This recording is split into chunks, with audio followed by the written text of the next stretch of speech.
네, 안녕하세요. 트럼프가 러시아 코앞으로 원자력 잠수함 2대를 투입했습니다.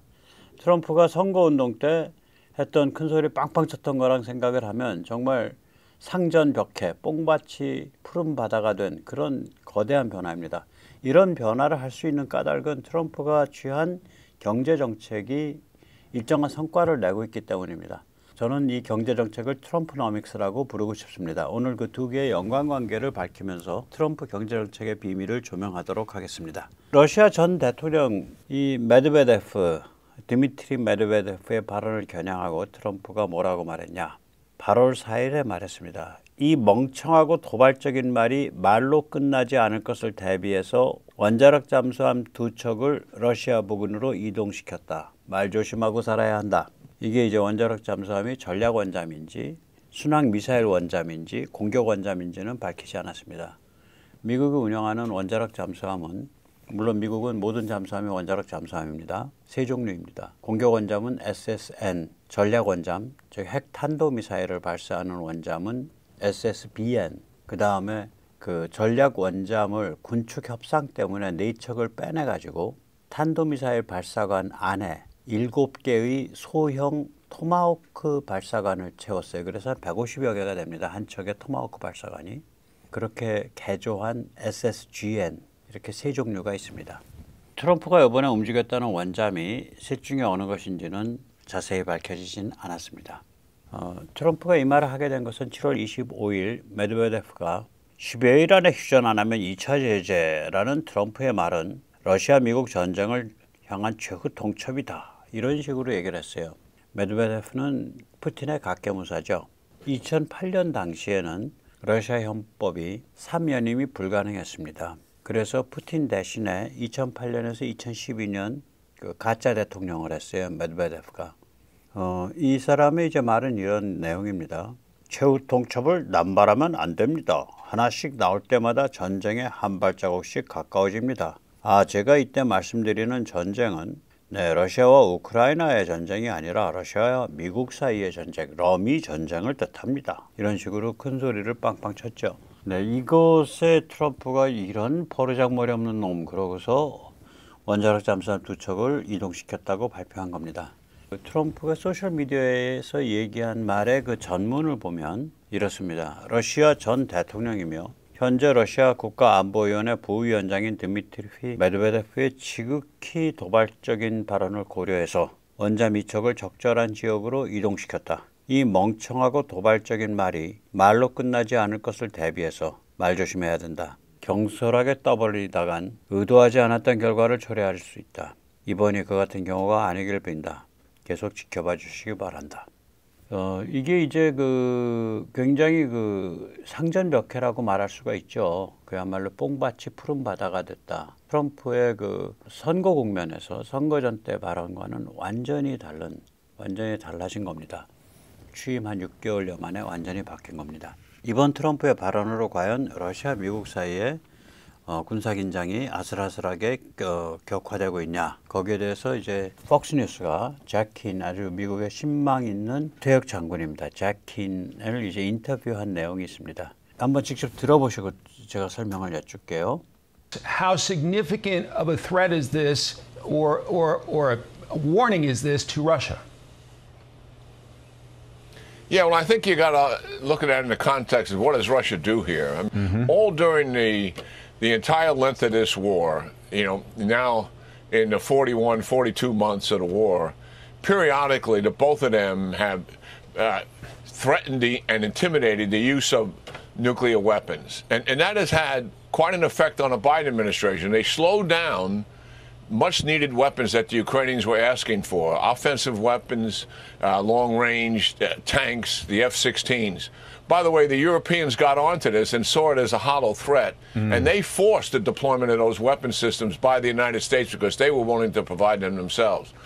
President Trump sees through this. This is less about military escalation, and it's more about him messaging to them is, look it, you're not going to intimidate me and coerce me with this provocative language. And that, I believe, is the message here. And certainly his actions also speak louder than words. One is moving submarines. Two, he's made a decision to decisively assist Ukraine in providing arms to them. And in a few days, he's threatened the use of some pretty high tariffs and also some sanctions on them.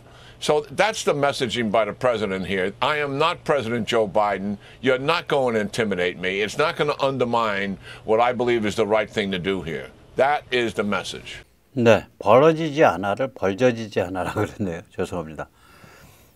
사면타죠. 예, 푸틴 면상을 3번 쥐어 팬 겁니다. 이번 마지막에 이제 원잠 이동이고 그 전에 우크라이나에 대한 무기 지원 강화. 물론 이제 유럽이 돈 주고 사겠다 그랬죠. 미국이 무기를 대고 그 다음에 이제 그 10여일 안에 휴전을 끝내지 않으면 러시아랑 거래하는 나라들까지 전부 관세 왕창 때리고 2차 제재하겠다. 제 생각에 조만간에 중동에 이어 동유럽 러시아까지 바로 정돈된다고 봅니다. 특히 유럽이 GDP 5%를 쓰기로 했기 때문에 러시아 안에서 포스트 푸틴을 생각하는 자들 중에 감히 중국의 밑으로 기어 들어가서 중국 시다바리가 되겠다. 이런 멍청한 생각을 하는 사람은 없어졌을 거라고 봅니다. 유럽의 GDP 5%면요. 1조 달러가 넘습니다. 1조 달러가 넘으면 이거는 무엇을 뜻하냐? 예, 어마무시한 얘기를 뜻하죠. 1조 달러가 넘으면 미국보다 더 많은 방위비를 쓰는 겁니다. 러시아는 그 앞에서 숨도 못 쉽니다. 러시아의 GDP의 절반을 넘는 금액입니다. 1조 달러면. 네, 여기서 잠시 세뇌탈출 자유구독료 부탁 말씀 좀 올리고 또 말씀 이어가도록 하겠습니다. 아시다시피 세뇌탈출은 광고가 잘 붙지 않습니다. 붙더라도 천천히 붙는 경향이 있습니다. 도와주시면 보다 좋은 컨텐츠로 찾아뵙는데 커다란 힘이 되겠습니다. 감사합니다. 트럼프가 이제 집권 6개월 만에 완전히 우크라이나 정책이 바뀌었어요. 선거운동 기간에는 이 전쟁은 제가 대통령이 되면 하루 만에 끝낼 수 있습니다. 우크라이나가 잘못해서 벌어진 전쟁입니다. 바이든이 잘못해서 벌어진 전쟁입니다. 우리가 골볐습니까? 왜 우크라이나에 막대한 지원을 합니까? 뭐 이런 그 막무가내 고립주의적 발언들을 막 했었어요. 제가 그래서 선거운동 기간 중에 트럼프에 대해서 맹렬히 비판을 한 적이 많습니다. 그런데 이제 최근 트럼프 발언 살벌합니다. 푸틴이요? disgusting. 구역질 납니다. 그 다음에 진전이 없는데 내가 왜 50일 동안 유예해야 돼요? 나 그거 왕창 날짜 줄여서 앞으로 한 10여일 안에 휴전 안 하면은 가만히 있지 않겠다. 이렇게 입장 바꾸려고 합니다. 그러면 도대체 트럼프가 왜 우크라이나에 대한 정책을 이렇게 180도 선회했냐? 집권한 지 6개월 만에.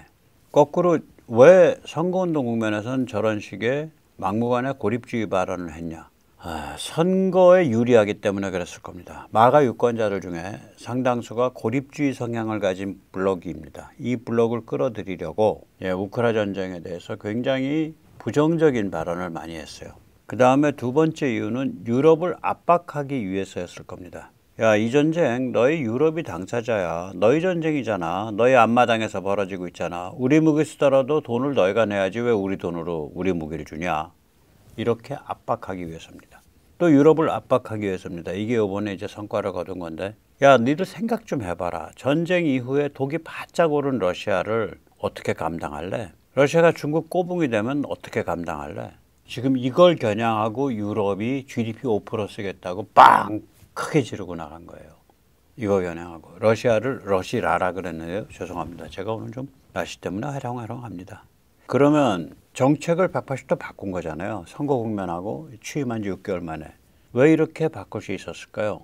저는 가장 큰 이유는 트럼프노믹스의 성공 때문이라고 합니다. 트럼프노믹스, 이건 제가 뭐 다른 데서 발견한 적이 없어요. 제가 그냥 만든 말입니다. 트럼프의 경제정책. 일단 성과가 괜찮아요. 관세 정책을 폈는데 경제 침체와 실업 증가가 없습니다. 참고로 이제 경제학의 고전적인 스토리에서는 관세를 높이면은 경기가 침체하고 실업이 는다 이렇게 말을 합니다. 지금 실업률은 2024년 5월 1일 4.0%에서 4.2% 사이 대역에서 왔다 갔다 하고 있습니다. 변화가 거의 없어요. 그 다음에 관세 정책을 폈는데 물가 상승이 심각하지 않습니다. 최근에 조금 올랐어요. 개인 소비 지출 가격 지수, Personal Consumption Expenditure D가 Price Index, 그 0.3% 상승했습니다. 그 다음에 GDP 2분기에 GDP 성장률 무려 3.0%입니다. 나쁘지 않아요, 성적표가. 관세를 이렇게 휘두르고 있는데. 그러니까 CNN 같이 골수 반 트럼프조차 울부짖고 있습니다. 어떻게 울부짖고 있는지 한번 직접 들어보신 다음에 제가 설명을 드리겠습니다. In the midst of the blizzard of last-minute tariff threats and trade deals, we're losing sight of the big story here. A seismic shift is taking place in world affairs. The United States, the creator and upholder of the open global economy, now is imposing its highest average tariff rate in nearly a century, the highest of any major economy in the world. The Trump administration is reversing 80 years of American economic and foreign policy, which consistently pushed countries to remove restrictions and taxes on trade. The effects of this policy revolution are not to be measured in today's stock prices, but rather in the kind of world that will emerge as a result. 이게 만약에 실업률이 오르고 물가가 막 튀어오르고 경기가 침체되고 그러면 이제 그거 가지고 공격을 할 텐데 그런 거는 상당히 수치가 이제 견실하게 나오니까 그런 구체적인 현실 경제의 수치를 가지고 공격을 못 하니까 지금 이런 수치 가지고서는 결과를 알 수 없습니다. 결과는 앞으로 우리가 살게 될 세상이 완전히 바뀌게 되는 데서 나타날 것입니다. 이런 이제 추상적인 얘기를 하는 거죠. 그러니까 한마디로 말하면 지금 당장의 경제 지표가 문제가 아닙니다. 트럼프는 지난 80년 동안 미국이 추진해왔던 것을 몽땅 뒤집었습니다. 앞으로 살게 될 세상이 문제입니다. 이렇게 얘기하는 겁니다. 울부짖는 거죠. 그러니까 트럼프의 경제정책, 트럼프노믹스가 상당한 성과를 거두고 있기 때문에 CNN마저 이런 구체적인 경제 지표를 가지고 공격을 못하는 거예요. 자, 이 상태니까 트럼프 입장에서는 우크라이나에 대해서 정책을 완전히 180도 바꿔가지고 자기 지지 기반 중에 고립주의 성향 지지 기반을 털어버릴 수 있게 된 거예요.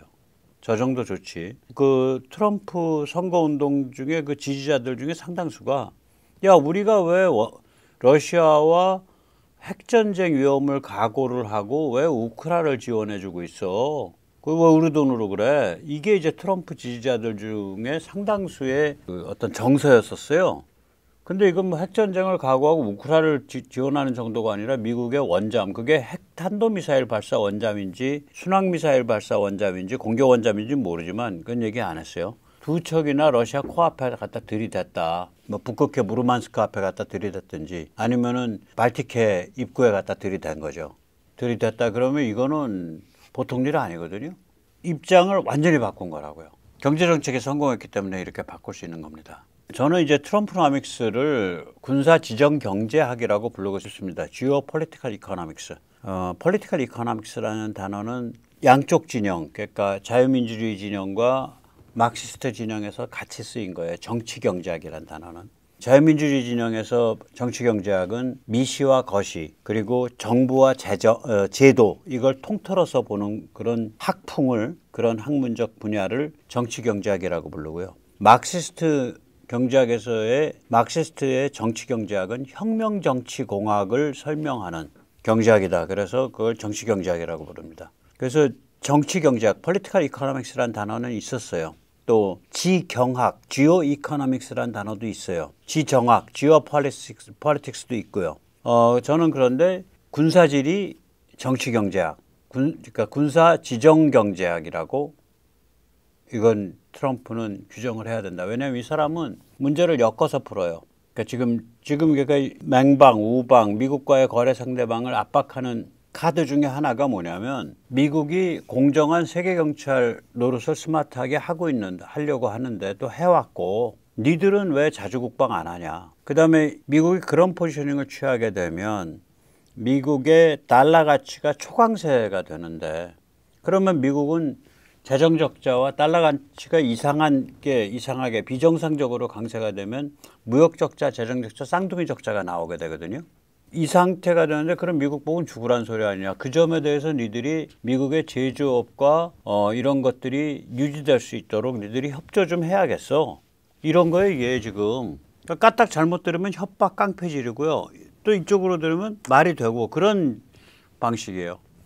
한번 제가 좀 트럼프가 하고 싶은 얘기 혹은 트럼프의 경제학, 트럼프노믹스의 논리를 한번 풀어보겠습니다.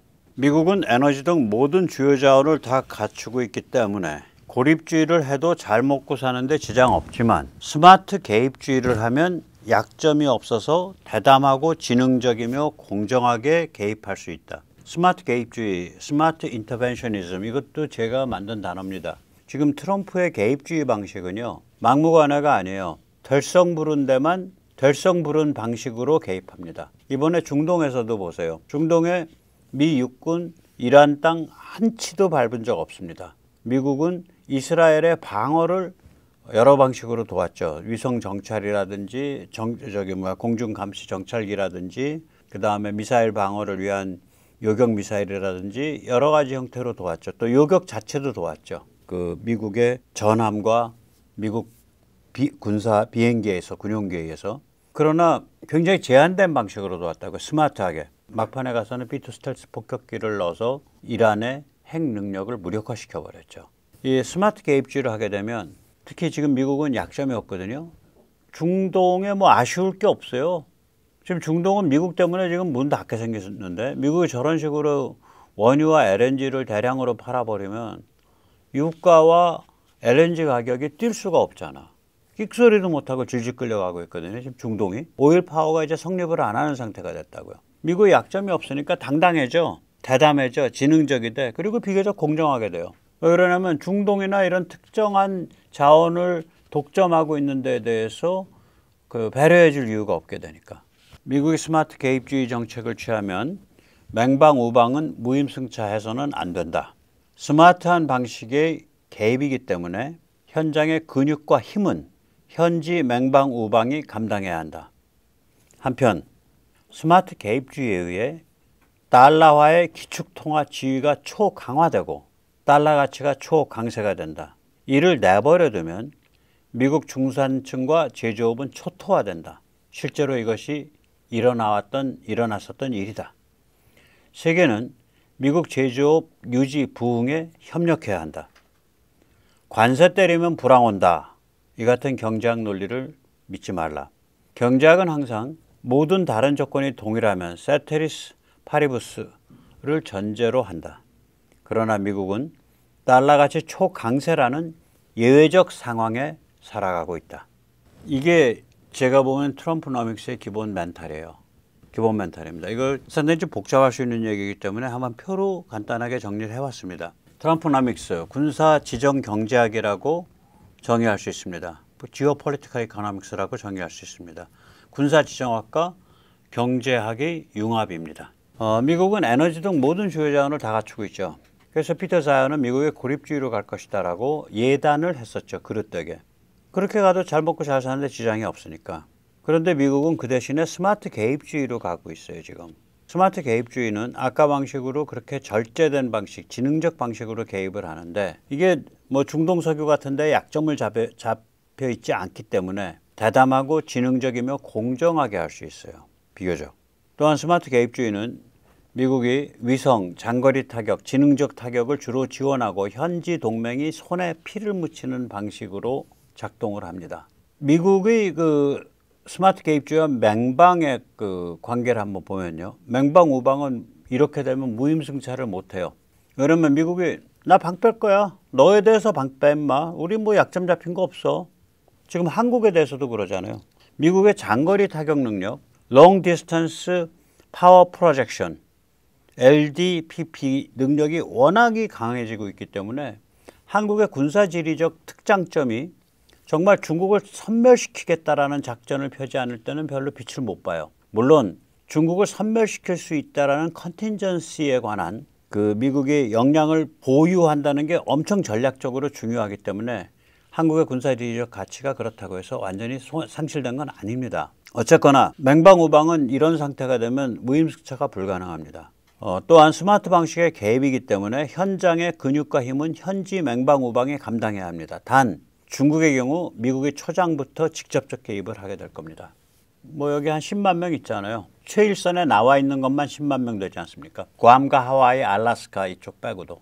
그리고 스마트 개입주의에 의해 달러화의 기축통화지위가 초강화되고 달러 가치가 초강세를 가지게 됩니다. 이게 이제 그러니까 역설적으로 그렇죠. 달러가 제일 안전 자산이니까 이게 이제 그 프리미엄이 막 따블로 붙는 거죠. 그러면 이걸 내버려두면 미국 중산층과 제조업은 초토화돼요. 미국은 계속 쌍둥이 적자로 가고 미국이 아마 연간 지금 국채 이자만 약 2조 달러, 1.8조 달러 정도 지불하거든요. 무시무시하죠. 우리 GDP만큼 지불할 거예요. 미국이 연간 국채 이자만 국채가 뭐 거의 40조 달러 육박하니까 30몇 조 달러니까. 그래서 이게 이제 스마트 개입주의 기축통화주의가 강화되고 달러 가치가 초강세가 되면 중산층과 제조업은 초토화돼요. 그러니까 세계는 미국의 제조업을 유지 부흥하는데 협력해야 한다. 이렇게 뻔뻔하게 혹은 당당하게 혹은 고압적으로 혹은 정당하게 표현을 하는 거예요. 이게 현실이니까.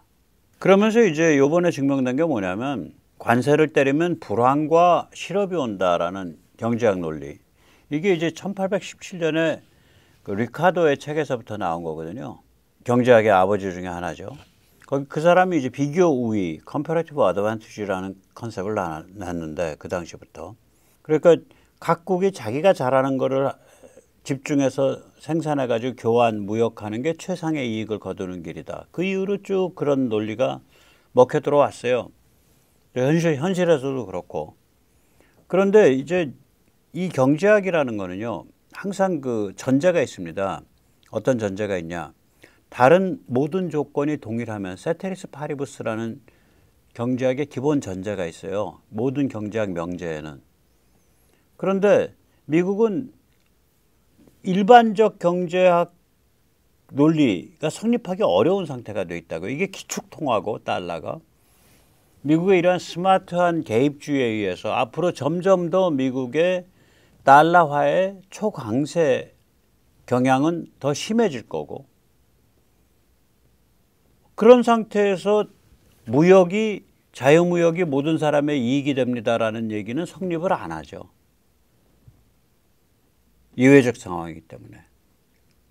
그런 예외적 상황이기 때문에 다른 모든 조건이 동일하면 세테리스 파리부스라는 경제학의 기본 전제가 성립을 안 하는 거예요. 그러니까 역설적으로 관세를 때려서